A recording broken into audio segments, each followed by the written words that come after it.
So it's no secret that we love going to China for theme parks. And now we have a new tradition where we try and go around Lunar New Year. So last year we took my brother, and then this year we went just to kind of do our first ever heavy repeat visit. I think every time so far, except for maybe like Disney, we have gone to Shanghai or to China in general and done mostly new parks.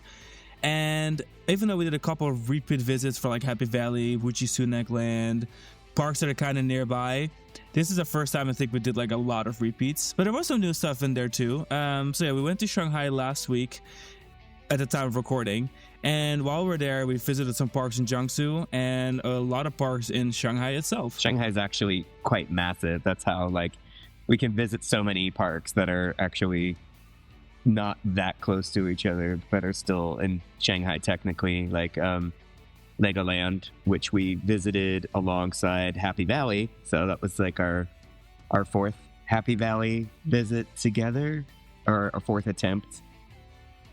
A fourth third attempt, actual third visit together. This is your fifth attempt, fourth visit. And we had a really nice visit. Did you know that they're building a B&M surf coaster, allegedly? They sure technically supposedly are. Probably. Hypothetically. So yeah, it looks like what we're expecting to happen is the surf coaster to be located in the front of the park. And that's because the front of the park is themed to kind of like this hurricane hit harbor. And there's a really big splash ride, like a big shoot that has been sitting kind of abandoned, if I'm not mistaken. And so Alex's theory is, well, this is the perfect place for a B&M surf coaster with that theme, right? There's a clone. I should say that the Shanghai one is a clone of the original kind of Jurassic Park River Adventure-esque inspired extended shoot the chute, but it's themed to like more of a Jaws vibe. Then the original one in Shenzhen was bulldozed for park expansion, and I think that the next one on the list to be bulldozed is probably Shanghai's. It just seems like that would be the direction they would want to move in, and if they're going to put a giant coaster in this area that is themed to surfing and the beach and stuff already, that seems like the next, like the obvious course of action for them.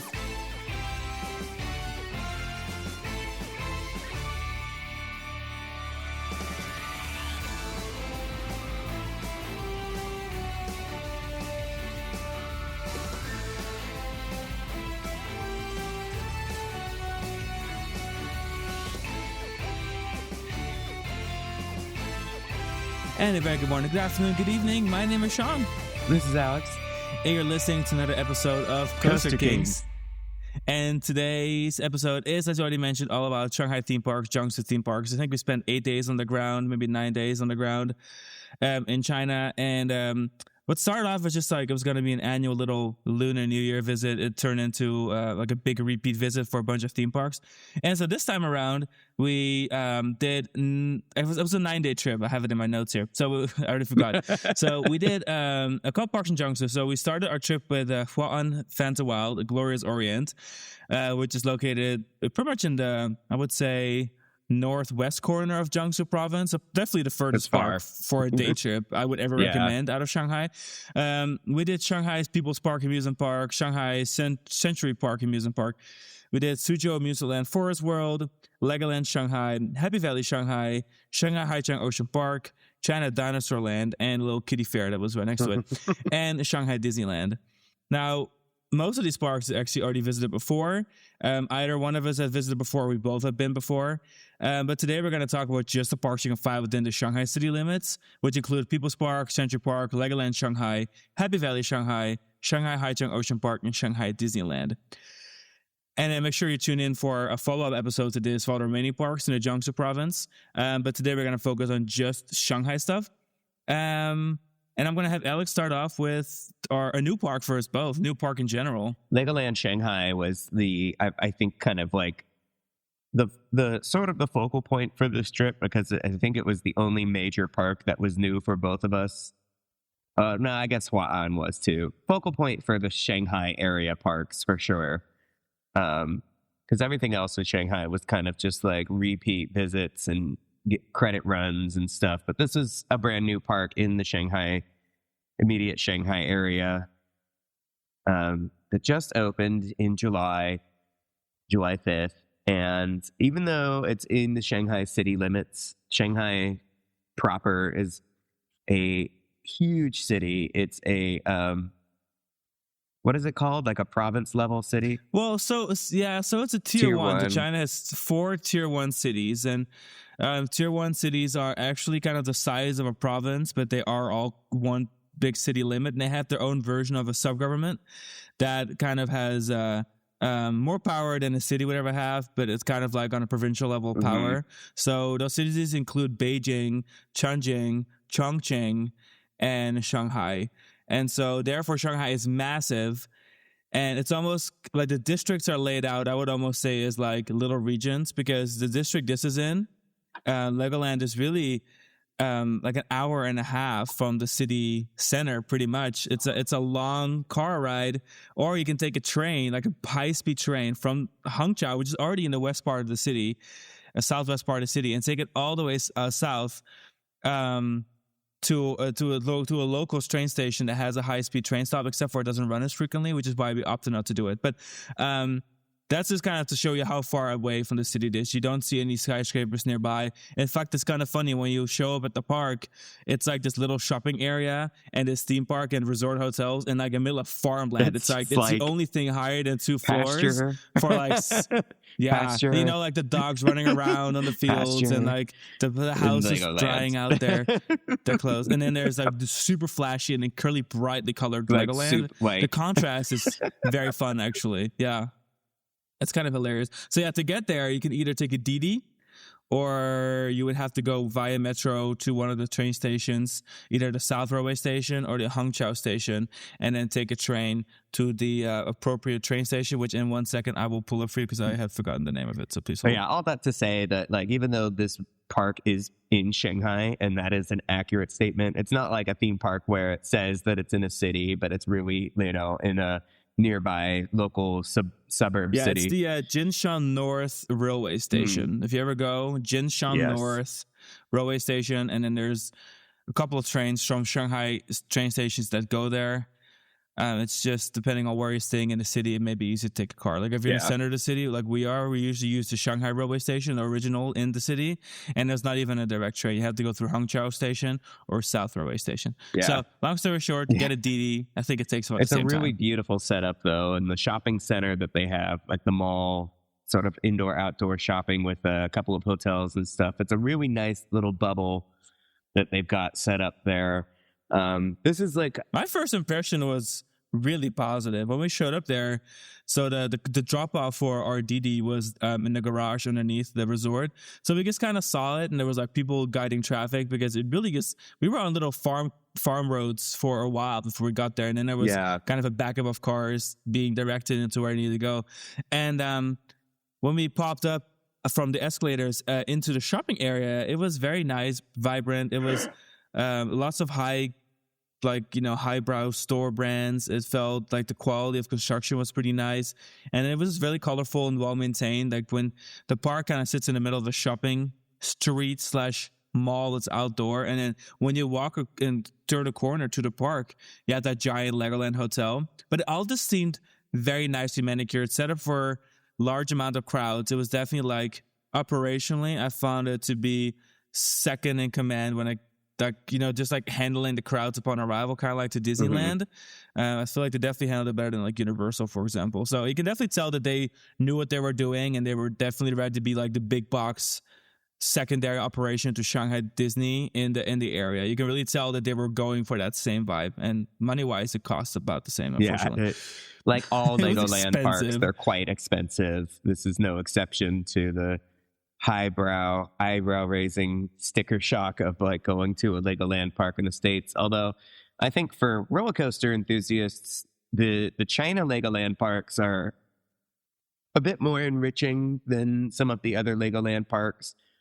All 3 of the China-based Legolands, there's 2 currently under construction, and Shanghai, which is the first of the 3 to open, all of them have the same kind of basic layout, with the B&M family invert as like the central focal point for these projects.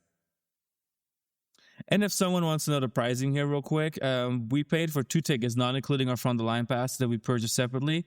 We paid about 1,120 yuan, which equals 163 USD. Now that's 80 plus bucks per ticket USD. For Chinese prices, that is insanely high. Like they definitely were like aiming to be a very premium product and pricing premium. I will say it was a premium product. It's by far the nicest Legoland thing I've ever done. But yeah. And then all that to say, you get there and it was packed. It was busy. We were there.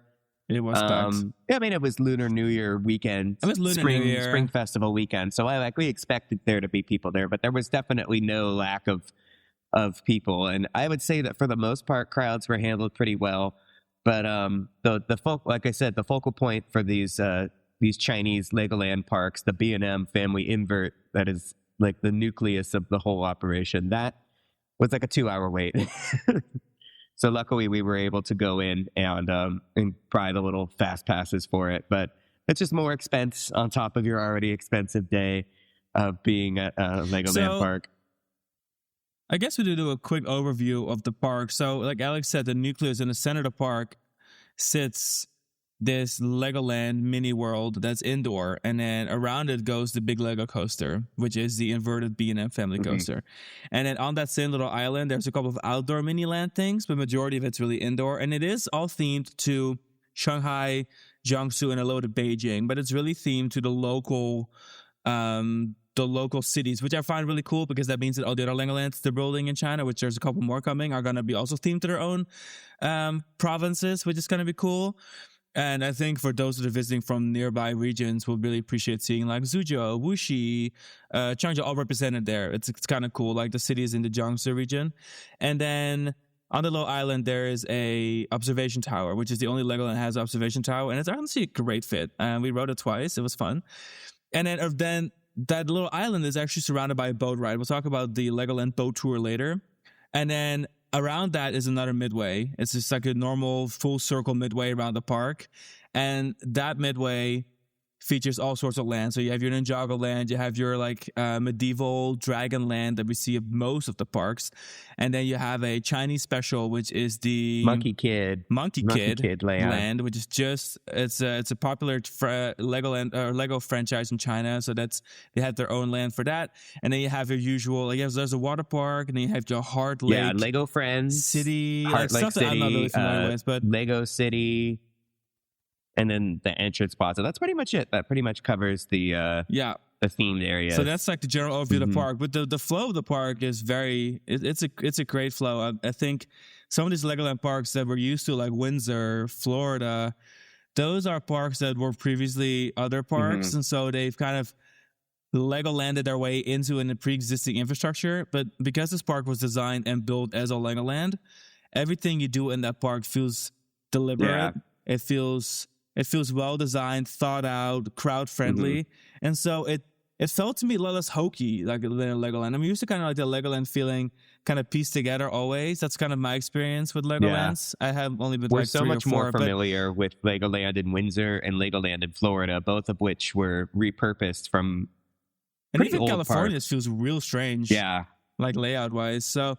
It feels like they kind of got the formula down. Like they really have a Legoland formula now.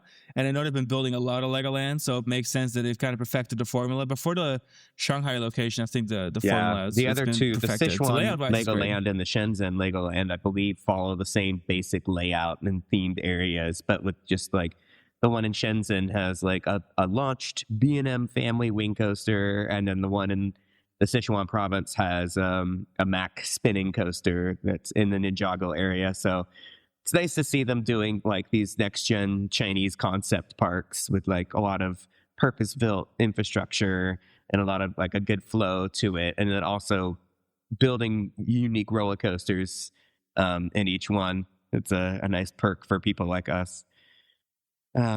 let's see what else we did. Well, let's start with the big Lego coaster. Let's just dive right into some of the focus rides. So, big Lego coaster is the B&M inverted family coaster, and it only runs one train. It only can run one train. It's designed to do that, which I found a little bit frustrating because we're looking at by far the most high-profile attraction. It's in your face. Like, there's literally the world's largest minifigure is fake holding the track of a B&M invert as you walk into the park. Like, it is the most marketed ride possible. It is the poster child attraction, but it's running one train. So I was a little bit disappointed by that, but we are no strangers to Alipay and WeChat. So we chatted our way onto front of the line, which cut the line from like 2 hours to maybe 10 minutes for us, which was nice. And then you can pick your row, but I didn't really care. I just wanted to get on and off. The trains are cute. Every row is different colors, like a rainbow. Very cool. And then the ride itself, layout-wise, I would say it's pretty creative layout. For me, I thought it shuffled a little bit too much. It ran okay. So what do we expect? It ran a lot better than Phoenix Rising. I would say it was almost... It's not saying much, ran almost as well as Big Bad Wolf. So yeah, layout-wise, you start with a quick lift hill. You have a swooping drop over the water, which also is where the boat ride is. And then you have kind of an S-turn upward into a drop that goes through the building. And at the end of that, there's a weird elevated figure eight kind of element where you kind of swing around over the plaza and over the mini world. And then you dive back down. You have a big hill that's probably one of the biggest unsupported pieces of B&M track ever made. Like, it's just like a giant hill with no supports. It's really strange. Definitely a choice, but it looks cool. And then that follows itself up with just turns to brake run. So it's definitely family sized. I would say lengthwise about Phoenix Rising. I kind of understand why it's just one train, because it's actually shorter than Phoenix Rising. I was looking up like the lengths and stuff. Oh, is it? It is a short ride, so like I get it. Like, and if you're building a coaster right in the middle of your park and having the infrastructure for transfer tracks and a maintenance barn and all of that can take up a lot of space that brings backstage stuff right into central view in your park. So I can see why the decision was made to just do like a pretty long train that has like 12 cars or something on it, I think, or maybe just 10.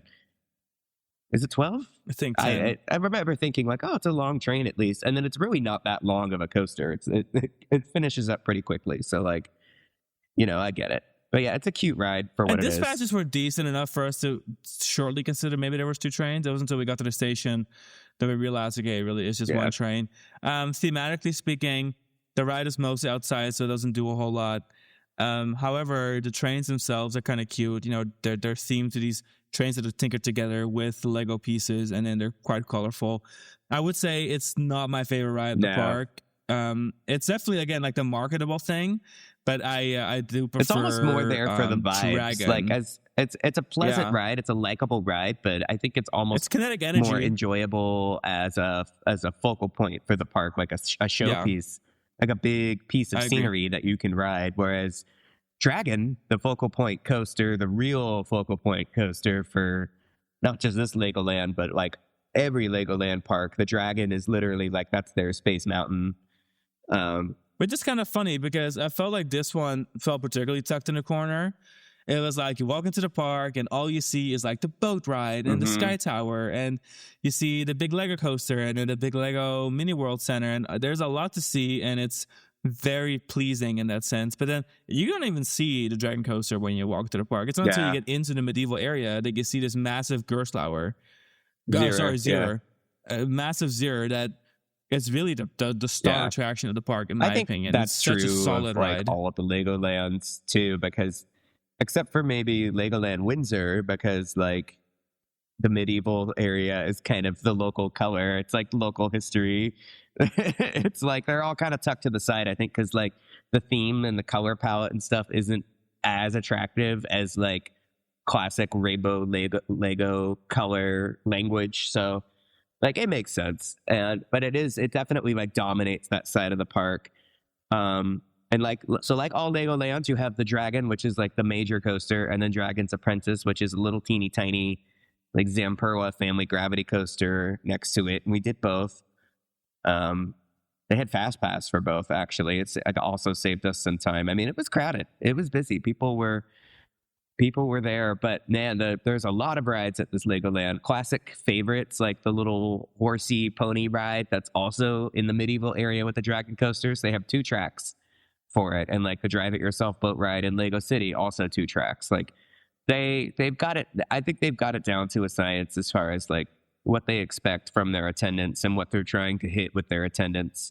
For the most part, Dragon is a pretty good capacity ride. It runs 2 trains. It's a sizable coaster. One thing a nice dark ride portion. One thing I enjoyed seeing at this park was just the variety of attractions. When you open a brand new park, I don't necessarily think of like a roster that's fleshed out, but Legoland Shanghai has an incredibly fleshed out roster. It's just like Alex said, a lot of rides are double capacity. You have your theater show. You have your Ninjago dark ride. The Ninjago area has 2 or 3 flat rides. And then you have your 2 dragon coasters, a couple flat rides in the dragon area. The whole Lego City is every area is large. Rides. Big splash pad. With like 4 or 5 rides. So it felt like, even though dark ride wise is not that big, there's a decent amount of roller coasters, and there's just a lot to do. If you have 20 flat rides, it's still a lot of capacity. So I thought overall I was impressed, but even though it was really busy, it didn't feel like the rides were overcrowded, which was nice because there was just a lot of attractions. Yeah. Like the park is also quite big. It feels There's a lot to do. Like way bigger than any other Legoland. It's just a big Legoland. But yeah, so aside from the coasters, we just, like we said, we did the observation tower, we did the mini land, which this is the first mini land to be completely indoors. And part of the genius of that is because it does a whole daytime, nighttime light cycle inside of the building. So because so much of the focal points in the mini land are modern Chinese architecture in Shanghai and the Jiangsu province, they do a lot of like lighting up and synchronized light shows and stuff. So like all that's just brilliant. Yeah, they do there's a projection mapping on the upper parts of the walls and the ceiling. So they do this thing where like, for us, it was a Lunar New Year countdown. And so they were doing a Lunar New Year countdown. It was fireworks everywhere and all the buildings were lighting up. It was a very nice version of it because first of all, controlled climate makes the Legos look much better than like the outdoor ones. And then having all the show elements to it, we saw a whole day nighttime cycle. And we saw like a Lunar New Year, like fireworks celebration of the mini land. It just felt like we spent a lot of time in there. I loved it was much longer than I expected. It was so enriching because I did not expect it to be all Jiangsu and Shanghai and like a little bit of Beijing. I expected, little tour of the world kind of thing, but I just loved how it was focused. I know you touched on that a little bit earlier, but man, I was so impressed with like the focus on detail and like the focus on local color, which, like you said, also makes me very excited for the other Legoland parks in China to do something similar. With their I can't wait for like a giant Buddha of Lashan in Sichuan, and like Raffle City and the Huangya exactly. There's going to be it's going to be a sick Chongqing section. Going to tell. And then if you do want some stuff from around the world, there was a big focus on skyscrapers. As like the mini lands that were outside, there was like little pockets of like Lego structures. So next to the Sky Tower, there was the world's like 10 tallest skyscrapers. They were all recreated, which played in with the whole Sky Tower thing. I thought that almost every inch of the park was very cleverly designed. I was really pleasantly surprised, even though we spent a lot of money. I remember vividly thinking when we left, like, you know what? This actually is one of the few times where I feel like this amount of money for this kind of product in China is actually like when you spend the money. I understand why they charge it because it is quite an experience. I totally understand. They even do the buns twice because you have like the downtown Shanghai Financial District inside in the mini land with the lights, and then there's also an outside version that's part of the boat ride. On the boat where ride, you get to sail on the Yangtze River between all the old embassies and the towers. It's just amazing. I'm just so impressed with the manpower behind really all Legoland parks and the Legoland projects, but this one especially. This one, I can tell they are really proud of this park setup. Do you want to mention any more of the boat tour? So, and the boat tour itself just kind of went through. All the lands in the park had like a little vignette, so it was really like you're taking a tour of the park, except for you doing like the smaller. Yeah, it was cute. It was a good use of time. It was made by Jinma Rides, high capacity. They were getting boats out quick. It felt like, even though it was quite the line, we only waited like 10 minutes to get on. And it was just a pleasure. It was just like a pleasurable experience. It was fun. It reminded me a lot of Voyage to the Crystal Grotto at Shanghai Disneyland, not just because it's a little fantasy boat ride, but because I feel like it's a great way to introduce a bunch of intellectual properties to a new audience. It's like a little tour of like, so here's Lego Ninjago series. Like, it's about ninjas. Here's like Lego Friends. It's about like sisterhood and bright colors and going to the beach. And here's Lego City, and it's about infrastructure and civics. And like, it's just like a nice little survey of the little areas and introducing them to maybe somebody who's like not familiar with Legos at all. And the Monkey Kid sequence on the boat ride was the best part. It was awesome. It was like a little sucho that you drifted through made out of Legos. It was beautiful. Yeah, I agree. Speaking of Monkey Kid, so there's a giant flume ride for it. That's one of the bigger attractions at the park, maybe like second or third biggest ride there. That is still under construction. They're doing testing. It is going to be like an elevator inside a mountain. I think it's called Monkey Kid. Flower Mountain Adventure. Yeah, something really Flower fruity. Mountain apparently is a thing like within the franchise. So like it's the name seems like words salad, but to someone who well, the ride itself has an elevator lift inside the Flower Mountain, and then there's like a roller coaster style drop out of it, and it just splash down. It's very much similar to.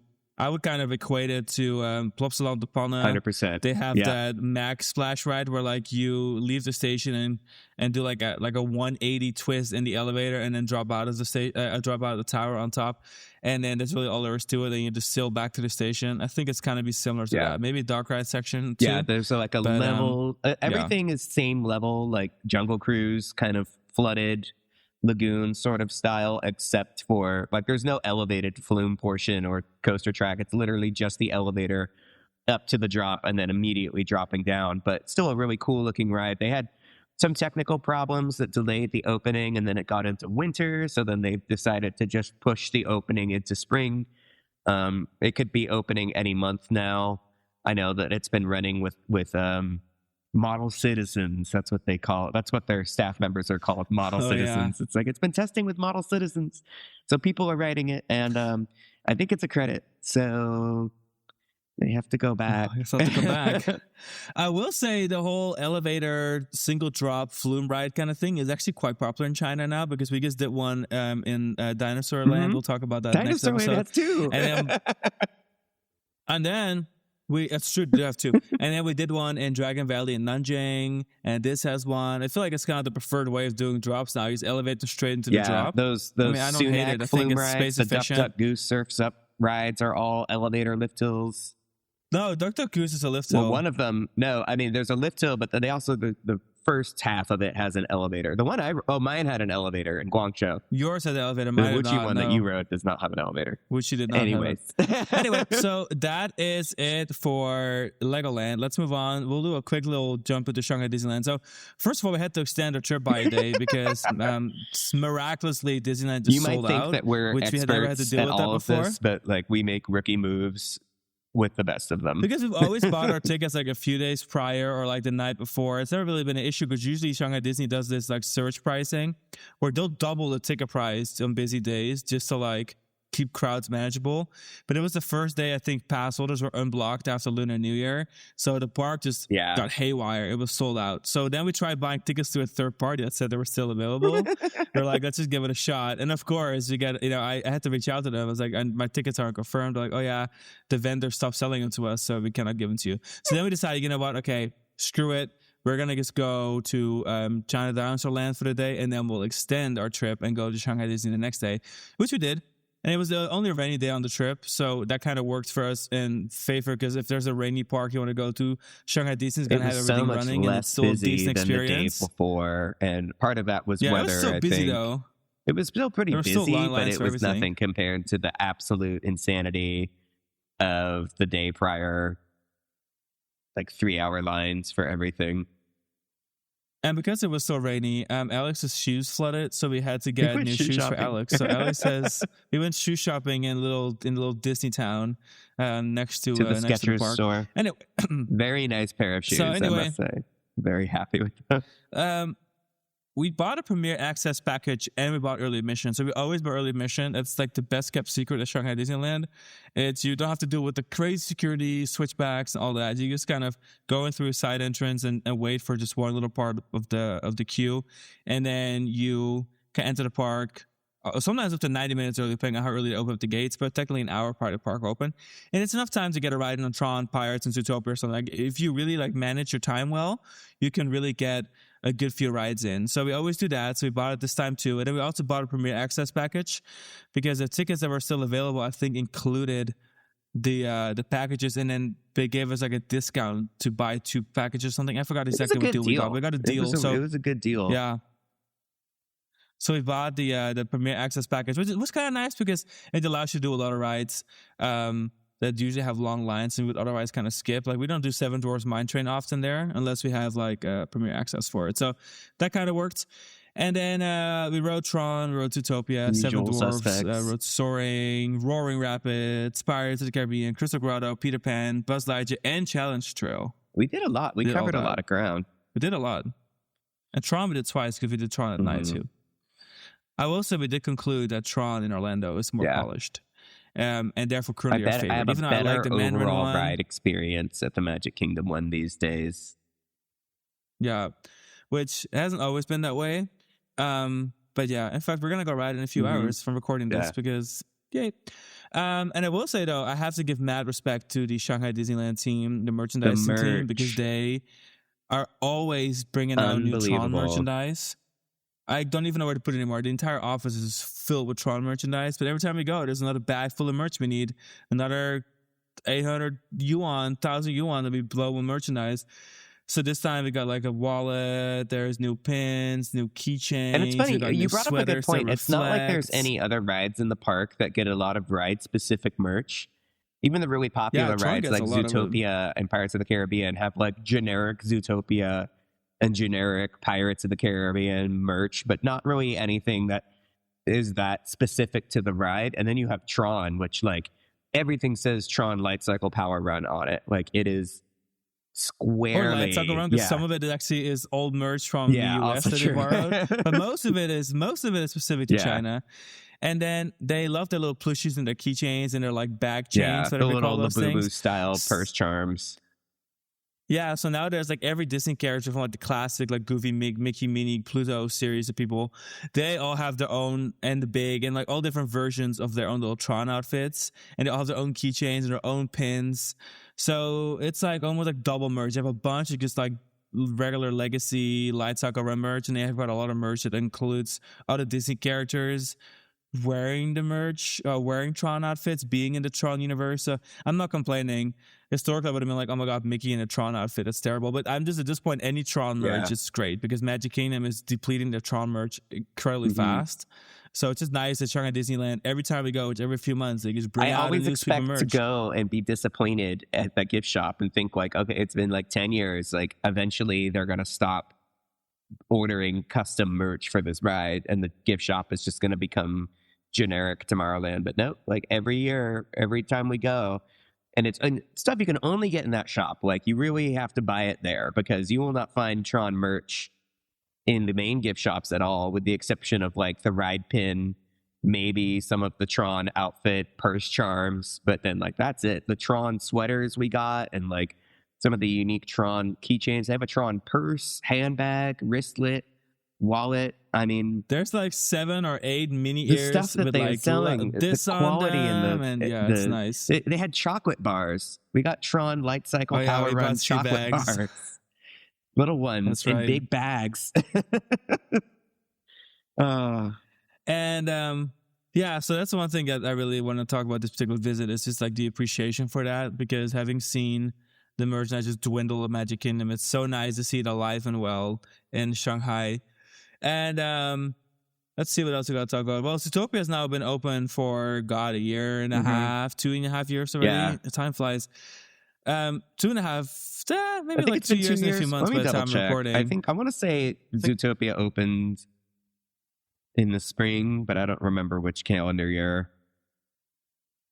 Zootopia, hot And then pursuit. I do want to say that for the first time that we've ever visited, you can now enter Zootopia from both sides of the land, which includes the intended side to enter from, which December is on the side 20th, of 2023. So the ride is now just over 2 years old. When we rode, Cool. when we At were time there, it was recording. right after its Yeah. second birthday.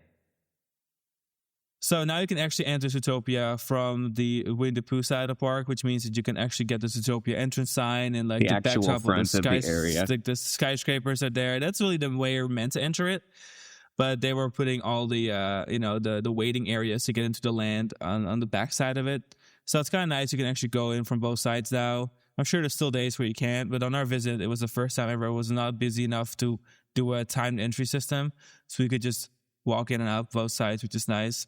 And then we had to ride Soarin' over the horizon again, and that's mostly because they're going to update the finale to include the park itself. So when they filmed everything for Soarin' over the horizon, it was mostly just the film that we know in Anaheim and in Orlando and Tokyo, but Shanghai Disney wasn't built yet. So instead of doing a fly over the park, they flew over the financial district in the Pudong district of Shanghai.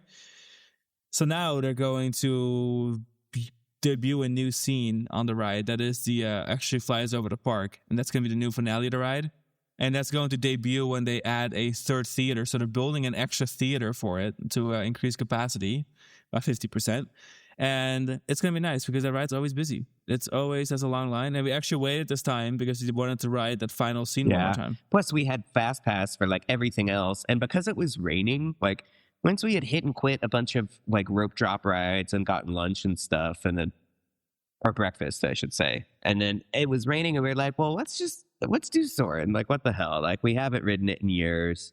It's our last chance to do the scene with the flying over the financial district. So we waited like an hour, and it was fine.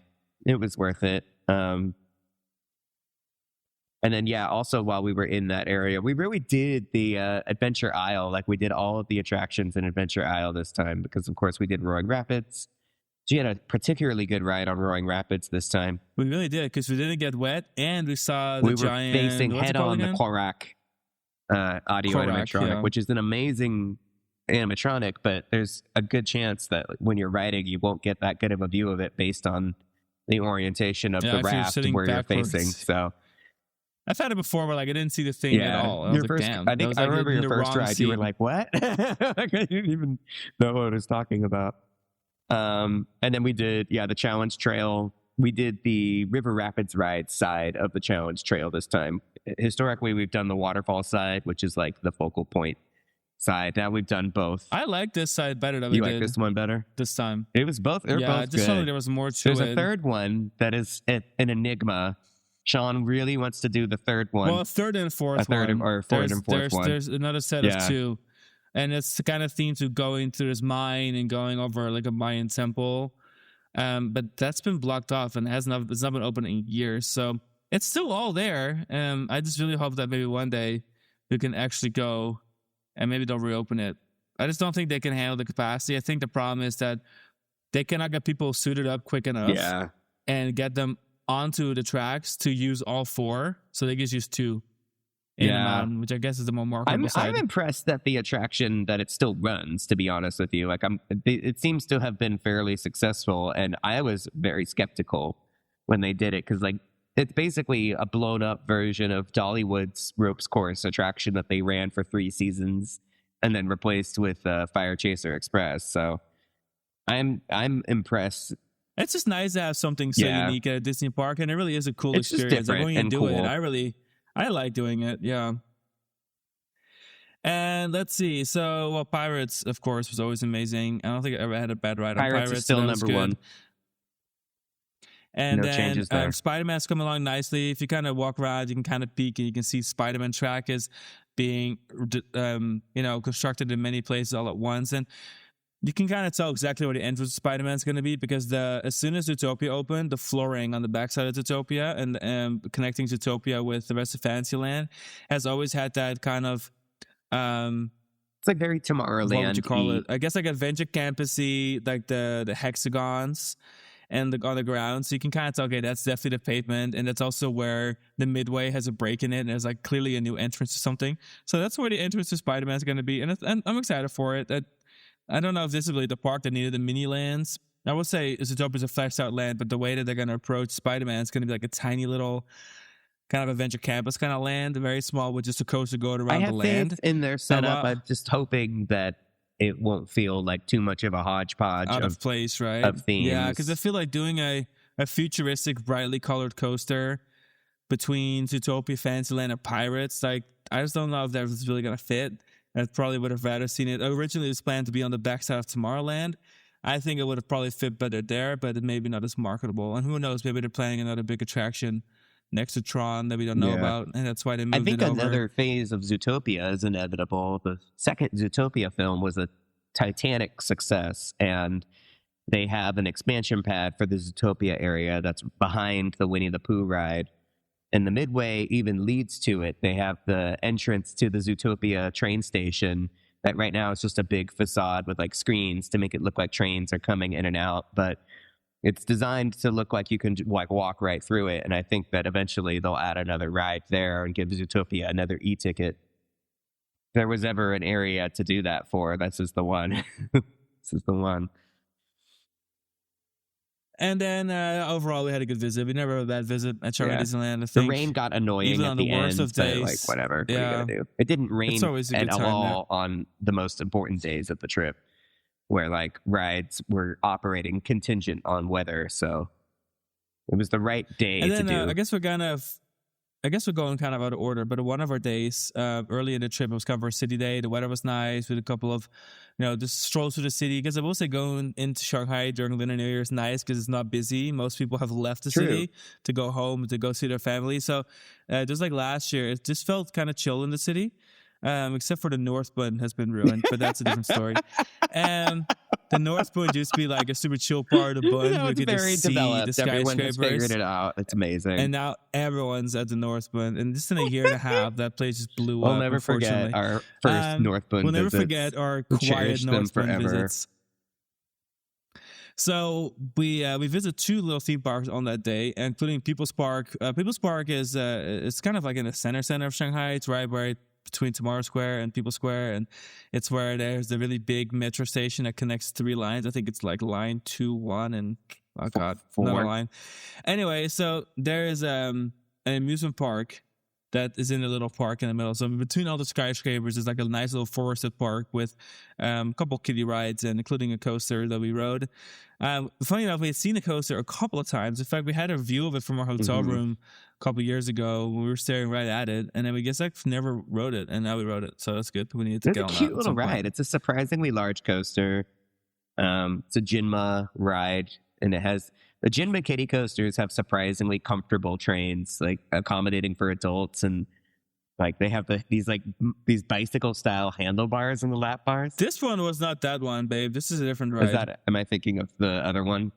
Yeah, you're thinking of the Century Park one. The People's Park one was that more janky one where I had to sit in our own rows, and we didn't even put our seatbelts on. They didn't care. And it was kind of a janky one. It went around a bunch of times. I think that one has the handlebars too, though. Let me see. Is this one? Oh, no, you're right. Yeah, the People's Park one has just like the little metal bar that like kind of locks to the front. Yeah. Yeah, I'm thinking of the other one. Surprise you fit, yeah. And then we went to Century Park, which is the one Alex thinking about. Century Park is in Pudong District, so on the other side of the river, and it is actually a really nice big park. It is one of the biggest city parks in Shanghai, and it's covered in like these little like patches of greenery, and people are just like camping out in their little tents and with their dogs, and people playing around, and there's lots of water features and a lagoon, and then there's also a really nice little amusement park in there. And the amusement park, it's not very big, but it's very polished. It is one of the cleanest little parks that I've ever seen. It is every bit of concrete has been painted a different color, but like it's really bright, and there's a lot of that fake kind of bouncy rubbery flooring. What do you call that? I know what you mean. Yeah, you know what I'm talking it's about, like that's also like the shredded tires that's been like painted. And yeah, like like if a kid were to like run and fall in this amusement park, it would just bounce right back up. Yeah, it's great for children. And there was a little gym I was kind of like roller skater, a family coaster. But those trains, like Alex mentioned, are really comfortable. Nice, We've done it a couple times now around the country, and they're really, really comfortable. And the layout is actually just a clone of the Vekoma Junior coasters, the originals, kind of like Woody Woodpecker, Patrol Coaster at University of Florida, Barnstormer, Gadgets Go Coaster, Move Our Germany, the usual. And it's like I had to think of that. But it ran really well. It was a cute little ride. And in the park itself, we also did, what was that high in the sky kind of train ride thing we did? It uses like roller coaster track and wheel assemblies, but it's like a monorail style ride. If you count powered coasters, this might qualify as a credit for you. And the vehicles are like these little round buggies, and there's a steering wheel in front that you can use to rotate your vehicle around and face different things. It was very cute, and like it was actually really absolutely fun. Worth doing, whether you count it as a credit or not. It was like adorable. And then we visited another park in this trip, and it is the Happy Valley Shanghai, of course. So Happy Valley was actually on the same day as Legoland. I guess split them up in this episode to kind of balance it and do the kiddie parks in the middle. So Happy Valley Shanghai, again, like we mentioned before, we've been so many times now. I will say my visits have been increasingly getting a lot better. Like I've had good times. And so we went back because Alex still was missing the Megalight credit. So I was missing the Wooden Coaster Fireball credit and the Megalight credit. But then earlier this year, or late last year, I went for work, and so I popped in and I wrote those. So I finally had the whole collection, but Alex still needed the Megalight. So we had to go back again. But everything was open, surprisingly. Everything was open. Every coast was open. Best visit. And it wasn't that busy, but it was lively. It was a good time. Like just for Wood Coaster Fireball, we bought front of the line passes because that one gets really busy, that ride. That always has a crazy line.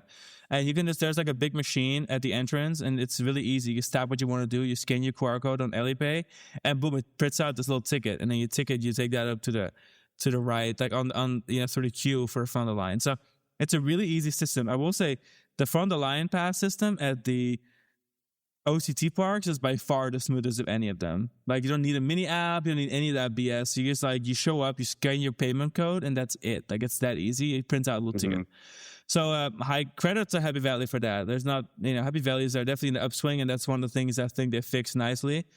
We rode all the major coasters, and we rode the Flying Island, which is important because it's great for photo opportunities.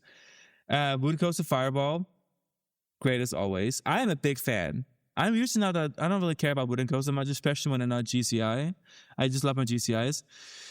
But Wooden Coaster Fireball, China's first wooden coaster, runs PTC trains, and it is just wild. Amazing little coaster. Rambunctious. Yeah, I know we talked about this last season. We discussed it for a second. The layout looks really unassuming from the outside, like a general wooden roller coaster, but everything it does is just not what you expect. Every direction you think you go into is the opposite direction. Every element you think you're seeing is actually like later on the ride. Like it's just, none of it makes sense, but in a good way, you know? You know what I'm saying? We had a great ride on it. We sat in, I think, row 9. Row 10. Trying to remember, because we always sit in the wheel seat, so I think we sat in row 10. We sat in row 10 and had a great ride. 12, I loved it. 10. Yeah. It was my first time riding it since my solo visit in 2017. I guess we're even now. We have an even number of visits to the park because I had one solo in 2017 and you had one solo visit last year, but you got all the credits at the park before I did.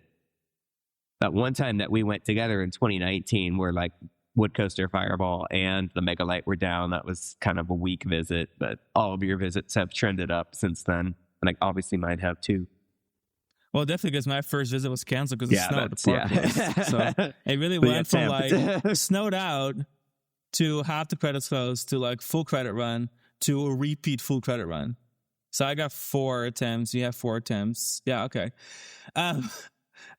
Anyway, it was great. And then we did Diving Coaster, which Always is nice. a near clone of Shikara. So Diving Coaster pretty much has the same elements, except for the trains are 10 wide instead of 8 wide. So the elements are shaped a little bit differently.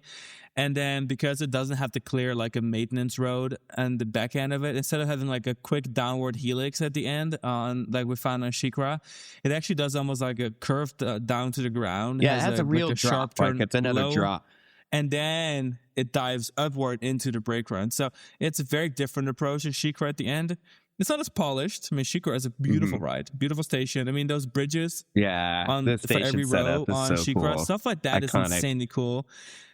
Yeah, having that splashdown, a beautiful pool, all that is really nice on SheiKra, as where on Diving Coaster, it is a little more rudimentary. It's all kind of the same, but it's, the dive does happen over the lake and the water, which is kind of cool, but it's still a separate pool and it's not that well blended together. You can kind of tell that it's not as nice, but it runs, in my opinion, much better. It tracks better, it runs better. It doesn't, like SheiKra can really have that kind of hammery kind of feel. It's the track just feels almost like it's been through too much. It's been operating way too much.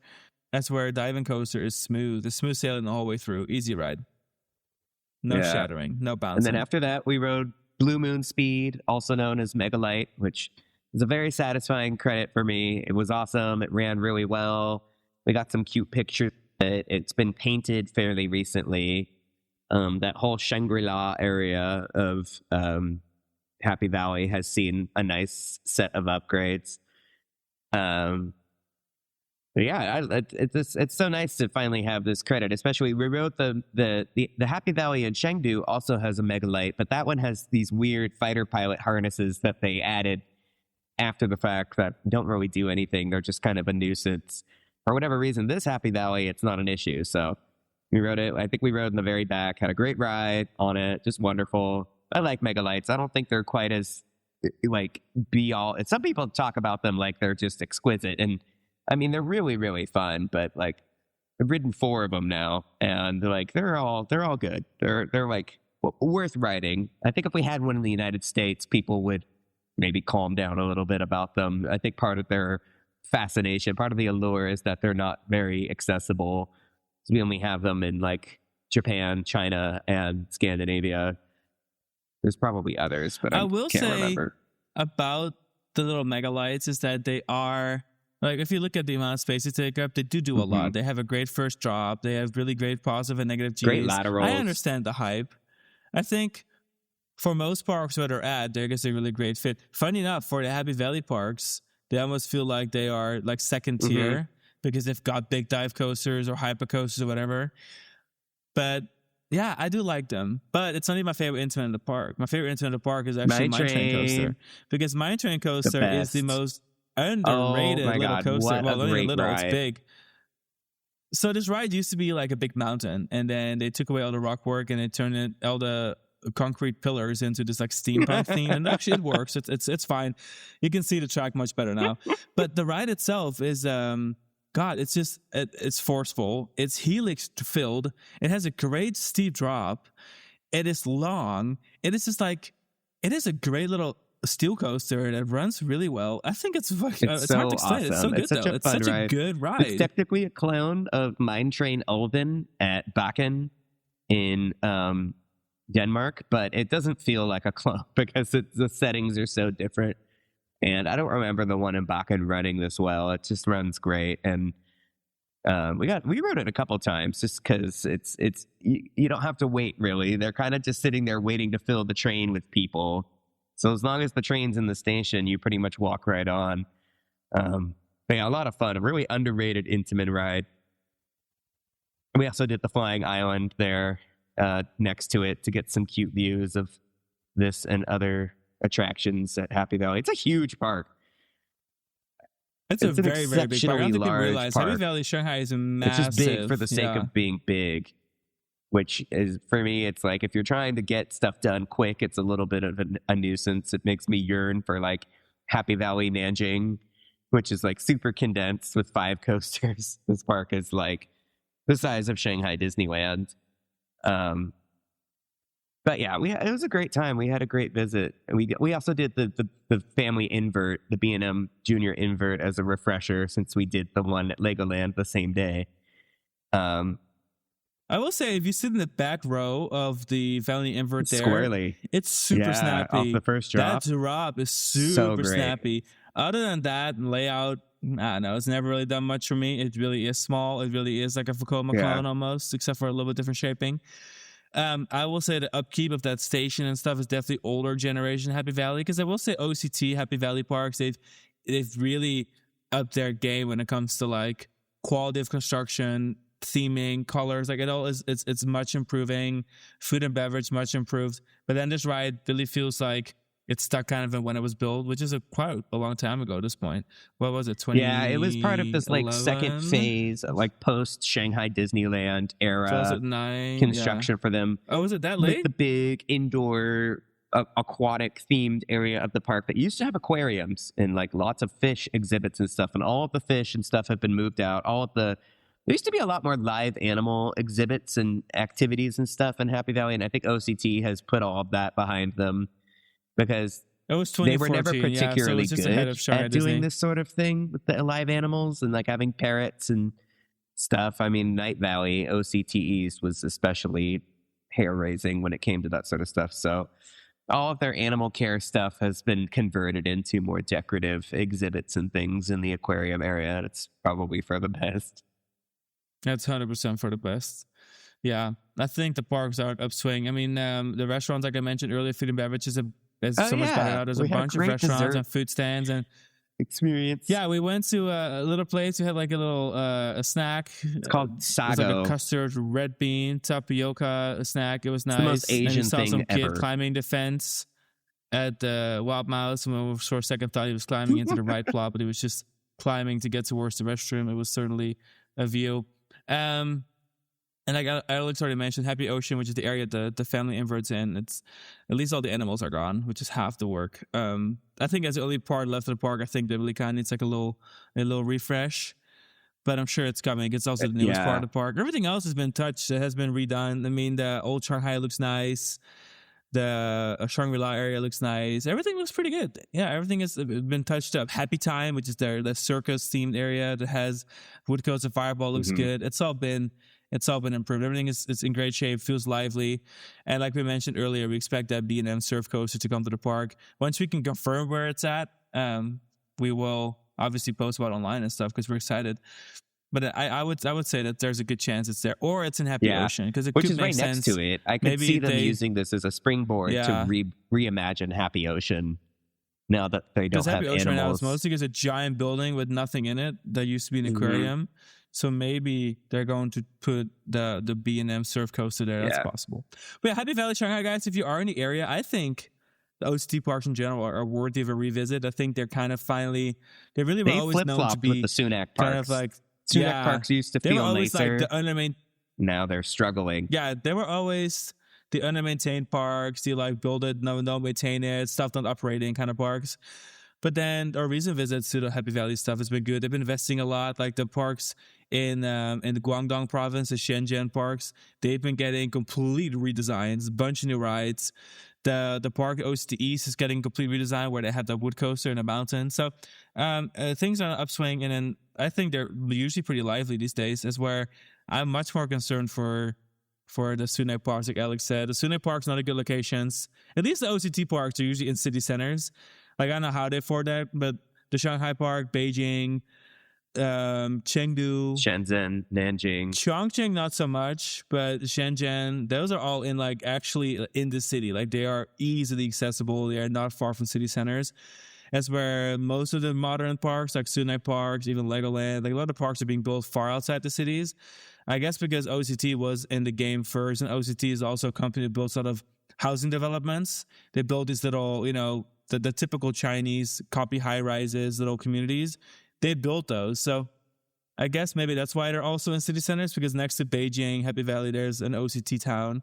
There is next to Chongqing, there's also an OCT fun town. Fact, You have to go through the OCT town. OCT stands, Overseas Chinese Town. The company got its start as like civil engineering in the 90s, building like housing projects and stuff, and then moved into entertainment. So they've been around for a very long time. And we can say what we want about those parks. OCT is the original.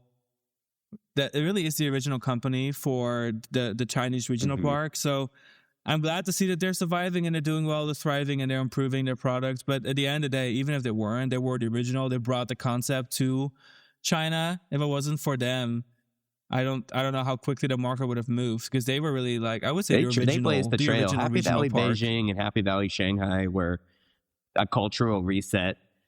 They carved out their niche with Shenzhen being their flagship park.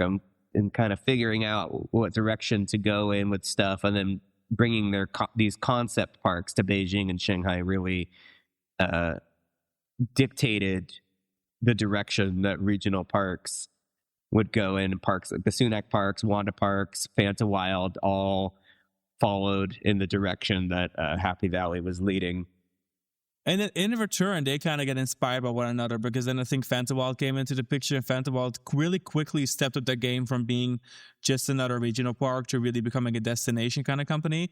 And then I think that inspired Wanda Group, which was later acquired by Sunac Holdings, to then kind of also improve the quality, which is why those parks, even though the quality of construction isn't great, the Sunac parks are nicely themed. And now we have a new phase of OCT parks, like the one in Nanjing Happy Valley, or even parts of Chongqing Happy Valley and Chengdu's second phase. Those are all like highly themed, very nice landscaping, rock work.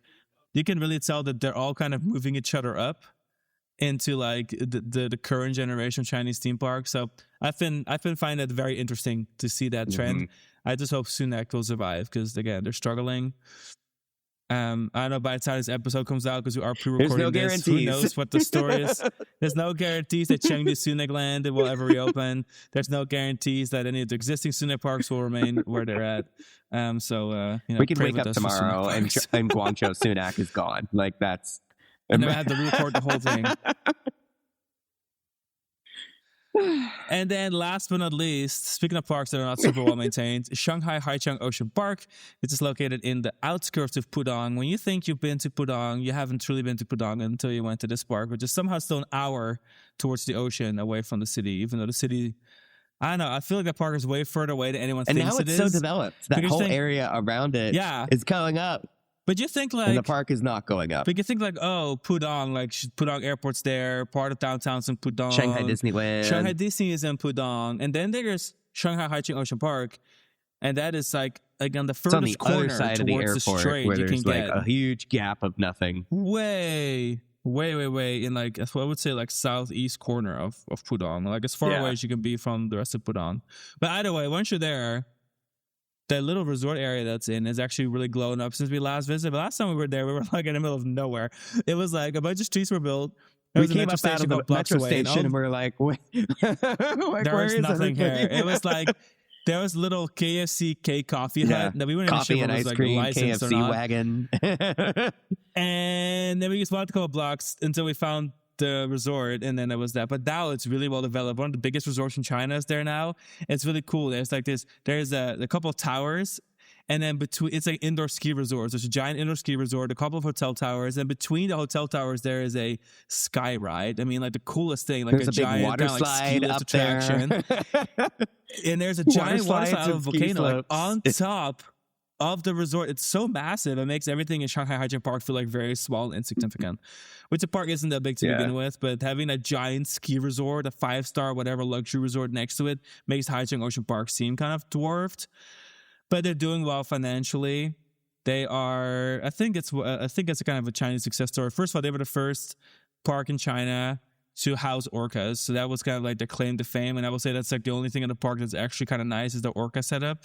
It's kind of on par with like SeaWorld and stuff in size, which is a lot for China, because in general, I would say animal exhibits in China are just not up to snuff with the Western world. They're not as bad as Japan. Japan, I feel like, is way worse personally, but it's still not great. And it still feels a little rudimentary. It feels a little 80s, a little 90s maybe. We did some of the animal exhibits, and I did just put my phone away. It's just sad. Like, it's just not worth looking at or committing to your phone. Like, I wish that like as much as we love to love this park, it's like this park is not a happy place for most of the animals that live there. So it's something you kind of have to process while you're there trying to experience the park. I think it's very common in China. The oceanarium thing is really taking off in China. There's a lot of oceanariums. Like a lot of malls will have indoor dolphinariums and stuff. It's kind of alarming at which rate there is just like captive animals, particularly marine life in Chinese parks. And then you think, okay, big box park, you expect better, because this is really a big box park. I would say this is like kind of like the SeaWorld of China. Well, maybe not quite. I would say Chimelong Ocean Kingdom is like one of the only really nice animal parks.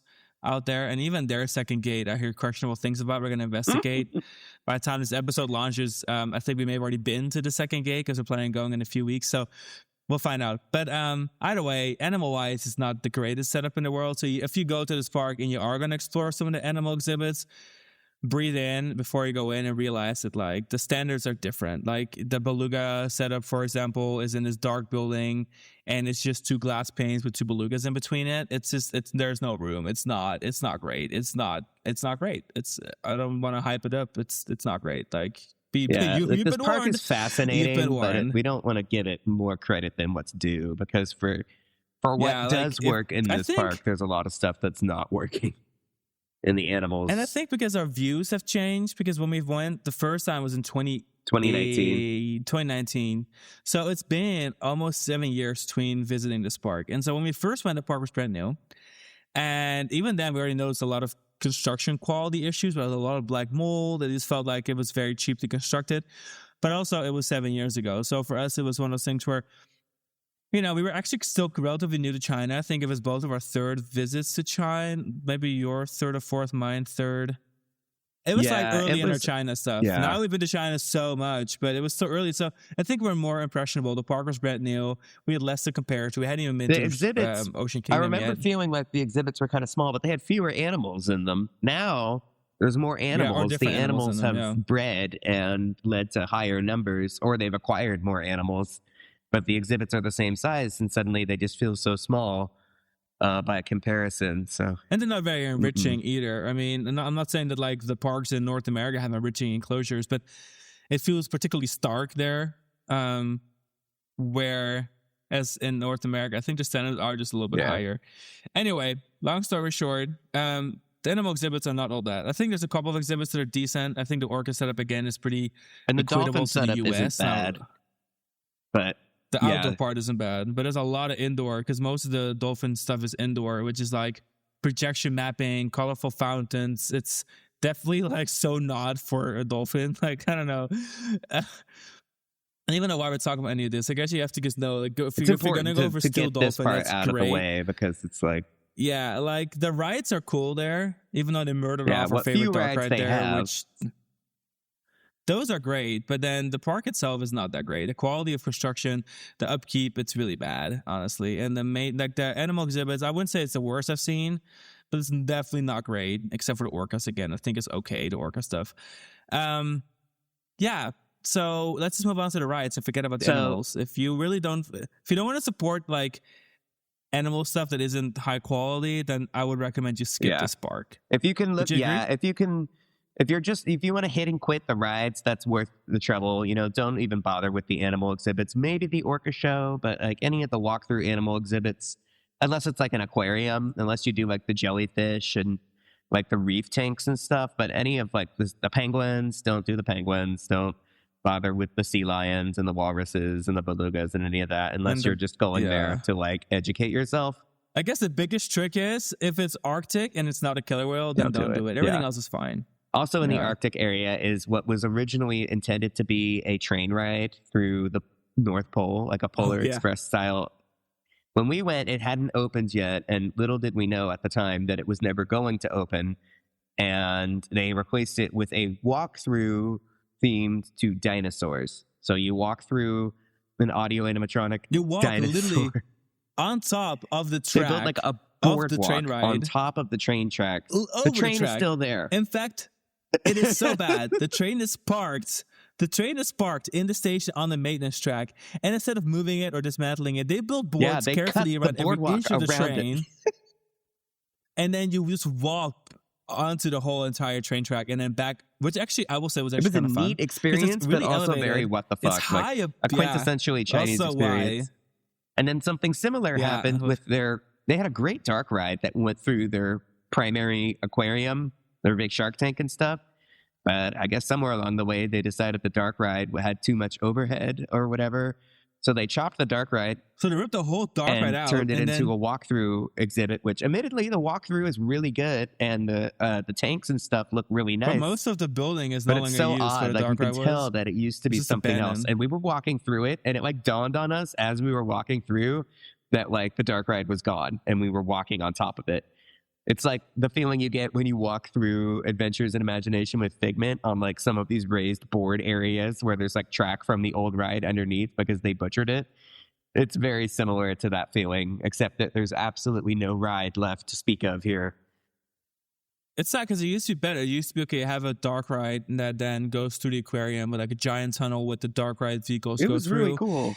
And then there's a whole aquarium as well. So there's 2 entrances, one for the ride, one for the aquarium. And then the ride entrance is now replaced by some VR they have go-kart a go-kart thing. track it's the most generic in the Chinese somewhere thing as well. They have a bunch of intellectual properties now that have nothing to do.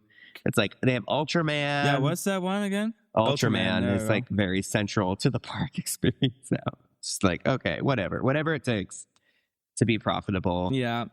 And then I will say they improved their volcano aquarium. They used to be called the whale shark aquarium, but they didn't have a whale shark, so it was super awkward. You would just go in and there was no whale shark to be found. Now it's just is it the shark hall? The shark hall. And they replaced a lot of the little aquariums with really cute little stylistic, artistic little setups that have fish in them. I think it's really cute. And then they still have the bigger tanks that are kind of, I don't know, they kind of whatever. Right. It just feels like they were really trying to do the ocean park thing. I'm sorry, the ocean kingdom thing, because Ocean Kingdom opened with the largest aquarium in the world. It was spectacular, and you can really tell this was a rip-off version of it, like a tiny version. It just never had that same effect. Looking at it, you'd think even the reveal, it would be a crime to put a whale shark in this tank that was supposed to house whale sharks. Our theory is that they had a whale shark and it died because it was in this tank that was too small for it. Or maybe it never made it that far. But in any case, it's crazy that they ever thought they were going to be able to do that.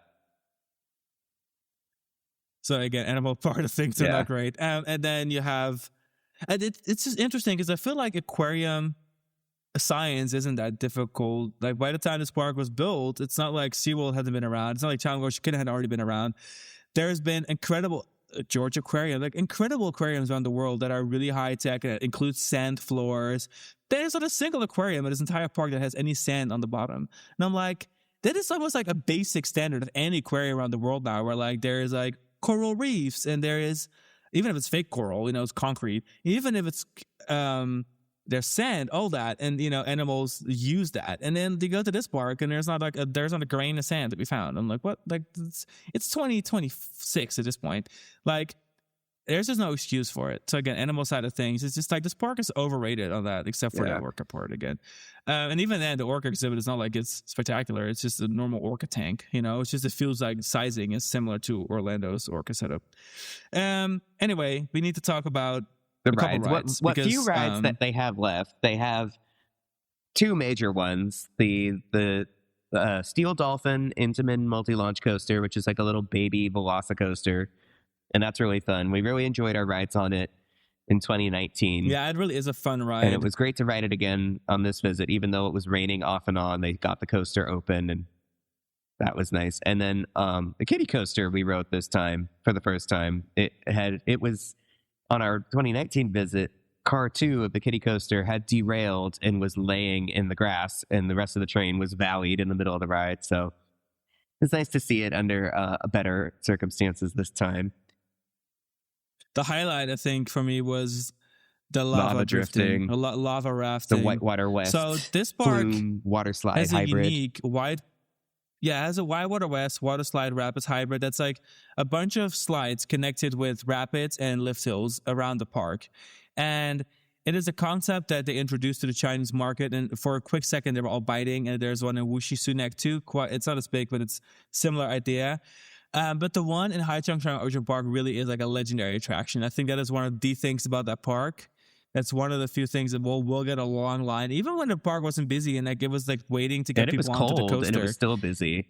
It was cold. There was a line to get on lava rafting. And lava rafting, I really enjoyed it. I didn't think I would. I'm not a big fan of water rides, but yeah, it was worth doing. And you can still tell that it's not very well maintained. Everything in the park is kind of decaying a little quicker than it should. The ride itself is just a cool experience. And then that final lift hill takes you from like all the way to Baller Park.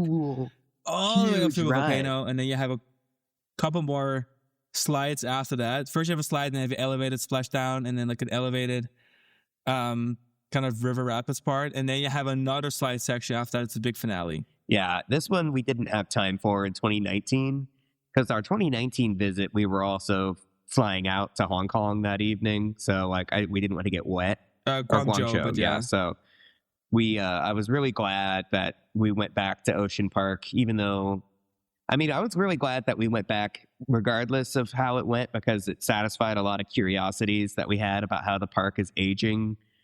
And it allowed us to do some things that we missed on our first visit and then also revisit some great experiences like the Orca Show and Steel Dolphin. I'm so glad we got to do lava drifting. We also did the sky ride that goes across the park, and the park is split by a little aqueduct of sorts, like a little like man-made river section.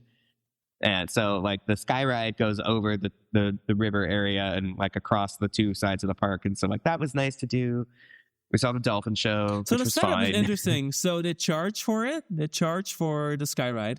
However, when you buy a wristband, it's for all day. So you can go up and down the whole day. And we didn't realize that. And then we used to go back in the day because we wanted to do it. And we could have gone up and down all day. But it was... I think I like that concept. Okay, if you're going to charge for a sky ride like Busch Gardens and SeaWorld, whatever, if you charge once a day, it's a day pass. I think it's kind of fun. Go up and down a couple times, take it up and down the park. I like that idea a lot. And funny enough, we spent the whole day at this park. We did a whole day, and it was enjoyable. Like I enjoyed myself. Yeah. We had our Luckin Coffee date at the special Luckin Coffee Dolphin exhibit cafe. So for anyone listening, I don't know if we discuss Luckin Coffee often here, but if you know me personally, you probably know that I am a big Luckin Coffee guy. We have Luckin Coffee products in our pantry in like here and in California, everywhere. Like we just love Luckin Coffee. It's in my bag at all times. And so Luckin Coffee is like our go-to coffee chain in China. It's pretty much the biggest coffee chain in China now. And so we walk up to this like Dolphin Lagoon and we see like the Luckin Coffee sign. And suddenly they turned the whole thing into like a Luckin Coffee Dolphin Lagoon. More so intellectual property also, sponsorship keeping this place alive along with Ultraman. Couldn't be too mad about it because like so you enter the exhibit and you walk over a bridge over the dolphins and then like there's a Luckin Coffee and the bridge. And then there's like a viewing terrace that fortunately wasn't open on top of Luckin Coffee. You can overlook from the Luckin Coffee dining terrace. You can overlook the Dolphin Lagoon. And it's like where the entrance is for the hotel, so you can stay at the Black Mold Haichang Ocean Park hotel themed to a cruise ship, and then enter the park via the Luckin Coffee Dolphin exhibit. I think maybe the Ultraman Hotel, but the entrance the for Ultraman, the other hotel is the over Ultraman by the main hotel. entrance. So you can stay at the Ultraman Black Mold Extravaganza Hotel and then get your Luckin Coffee on the way into the park via the Sad Dolphin exhibit sponsored by Luckin Coffee. This is really great. We didn't even really talk about the coaster that much. Like I love the coaster. Is great. I think it's a cute little blend. Like infrastructure is kind of cool because it does everything it does kind of untraditional. I would say it's almost like a Chinese cheetah hunt, not because the layouts are similar, but because it just takes the whole park as its playground. And so there's some couple moments you're like, wow, this is river intense. crossing like, moments are very good cool. Airtime. But then there's also moments you're just meandering through the forest, you know, going around the front plaza of the park, just looping around, you know, going through a big underground tunnel. It just has a lot of, it's either like high intensity moments or like really like almost mind training meandering moments. And then it combines them into this coaster that needs to be repainted. But overall, I actually really liked it. I think I liked it better this time than last time. Maybe because it's been so long since I've ridden it. And since We've ridden so many of these types of rides. This ride really has aged well. It's held up. It still feels very unique. Yeah. And we've been on so many coasters since then. I mean, a couple hundred at least for me. I think when we rode that ride last time, I was only at like 500. It was your 600th coaster, and now you've ridden over 1,000. So that's right. It was an actual milestone. Yeah. So 400 plus coasters ago. So it just was nice to get back on. And lots of coasters from that line, that product line from Intamin. Stuff like Taron, All Speeds, Gotham City Escape. Obviously like Velocicoaster, like these kinds of rides, this kind of ride system. I feel like the newer systems are all high intensity the whole way through, but this is that era of almost like, you know, the Maverick / well, this one really feels like a baby. It has no inversion, so it's like a baby Taron. Yeah. Yeah, it's definitely that era of rides where like it's not all intensity. There's some really good moments, but it's also does a lot of other stuff, and in a way it's kind of pleasant in that regard. It doesn't feel like Velocicoaster or Batman where you're trying to be killed the whole time, which I love too, but it just feels like a lot more, I wouldn't say family friendly. It just has a nice variety. It has a nice mix of things that it sets out to do. In any case, it's a wonderful ride. If you're going to Shanghai, if you're doing coasters in Shanghai, even if you're not interested in Shanghai Haichang Ocean Park as an overall experience, you can go and hit and quit the credits and do lava drifting and walk around a bit, and you won't be disappointed as long as you don't go make to it like a half-day thing. Some of the animal exhibits, you won't be disappointed. Yeah, make it a half-day thing. Combine it with another park in Shanghai, maybe the city parks if you can. It's worth going for Steel Dolphin, but if you are really like an animal lover or activist, I wouldn't recommend spending your money here. Yeah, also true. I don't think we're gonna go back in a long time. If you're the kind of person that kind of winces at the thought of going to SeaWorld, Shanghai Haichang Ocean Park is way worse. Like, it'll really feel like a moral impasse just being there. Yeah, I mean, I wouldn't say it's so bad that like animals are all looking like decrepit and dying, but it's just not a nice animal park. It's not what they market themselves to be. It's not a park for people who are going there to enjoy animals. It's a park for people who... Like, from the outside, it looks like a modern, newly designed marine park. I mean, Legacy Entertainment or Legacy designed the park, and from far away, it's a cool concept. It's a nice park over on the delta with the water running through the middle of the park. But then the actual quality of construction is pretty bad, and then the quality of the exhibits is not great.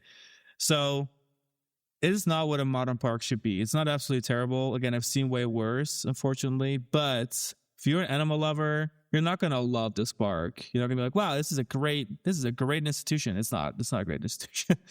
If you're gonna like animal exhibits, I would recommend rather Ocean Kingdom. It's still Chinese theme park. It's still a lot of wild caught animals, but the quality of the exhibits at Ocean Kingdom is honestly quite nice, and they're very big and they're very spacious. I mean, the walrus exhibit is massive. I mean, couldn't believe how big it was. That kind of stuff you're not going to find at Haichang Ocean Park. No. And with that, this is the... that's perfect. We're almost at 80 minutes, so I think this is a good place to sign it off. I think it's time to wrap it up. We'll talk about the Jiangsu parks in the next episode. That's Hua'an, Phantom Wild, Glorious Orient, that Suzhou, is China Dinosaur Land, Suzhou Forest World, where the home to Beyond the Cloud. Every one of these parks has one like amazing signature coaster we're going to talk about. So definitely tune in for our next episode, which will be coming up shortly after this, maybe a week, maybe a few weeks. We haven't decided yet. But we want to thank you for listening to this particular episode. So make sure to follow us on social media. Give us a 5-star review if you feel so inclined on Apple Podcasts or on Spotify. And we'll catch you guys in another episode next week. Bye. Bye.